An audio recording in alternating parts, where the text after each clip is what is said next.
Emily's scream died in her throat, choked out by the silence that smothered the house on Sycamore Lane. The darkness was absolute, a living thing that pressed against her eyes, her skin, her lungs. The thing at the top of the stairs didn't move. It waited. Its presence was a weight, a promise of something older than the house, older than her. Something that had always been there, biding its time. The walls pulsed, their slick, fleshy surface weeping black ichor that pooled on the floor, creeping toward her feet. The rotary phone, unplugged and gleaming, began to hum, not a ring, but a low, guttural vibration, like a heartbeat in a chest that wasn't human. The receiver twisted in the air, its cord dangling like a severed artery. The voice came again, not from the phone, but from the air itself, from the shadows that writhed in the corners, from the marrow of her bones. "You brought us with you," it hissed, each syllable dripping with malice. "You're ours now." She stumbled backward, her bare feet slipping in the oily sludge that coated the floor. The knife in her hand felt useless, its blade catching no light in the suffocating dark. The footsteps resumed, slow, deliberate, wet, descending the stairs with a rhythm that matched the pulsing walls. She couldn't see it, but she felt it.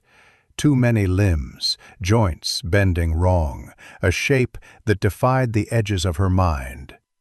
It exhaled, a sound like air escaping a punctured lung, and the stench of decay filled the room, rotting meat and something sweeter, like overripe fruit left to fester.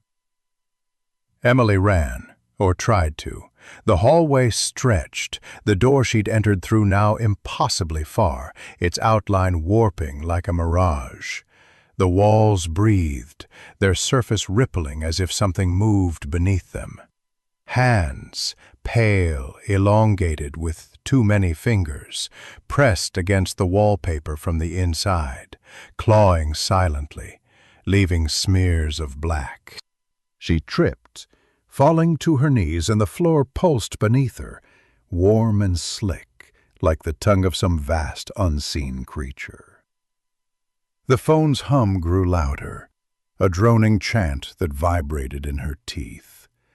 Words formed in the noise, not English, not anything she knew, but they burrowed into her skull, sharp and cold.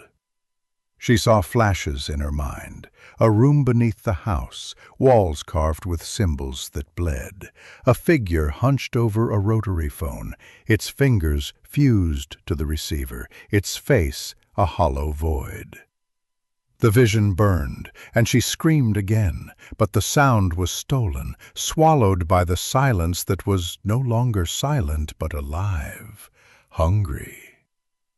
The thing from the stairs was closer now. She felt its gaze, a pressure that pinned her to the floor. It didn't walk, it slid, its limbs scraping and snapping as it moved.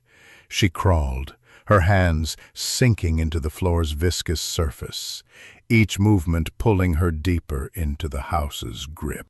The door was gone now, replaced by a wall that pulsed faster, its surface splitting to reveal rows of glistening teeth. The phone floated toward her, unmoored, its cord trailing like a tail. The voice spoke again, closer, inside her chest. "You answered us," it said, and the words were a blade, cutting away pieces of her. She saw herself in fragments, her childhood, her mother's funeral, the day she signed the lease for Sycamore Lane. Each memory twisted, infected, the faces of people she loved replaced by that hollow void, their mouths whispering her name. She reached for the knife, but it was gone, dissolved into the floor. The thing was behind her now, its breath hot and rancid against her neck. She felt its fingers, too long, too cold, brush her spine, tracing her like a butcher mapping cuts. The phone hovered inches from her face, its dial spinning on its own, numbers blurring into symbols she couldn't read. The hum became a scream, not hers but the house's, the things, the voids. "You're home," the voice said, and the walls closed in, the teeth snapping shut. The thing's fingers tightened, sinking into her flesh, and the phone pressed itself against her ear, forcing her to listen. The static was gone. In its place was a chorus of voices, hundreds, thousands, screaming, pleading, weeping her name. They were trapped, like her, bound to the house, to the phone, to the thing that fed on their fear. The last thing she saw was the phone's receiver, its mouthpiece splitting open to reveal a maw of jagged teeth. The last thing she heard was her own voice, joining the chorus, as the silence claimed her.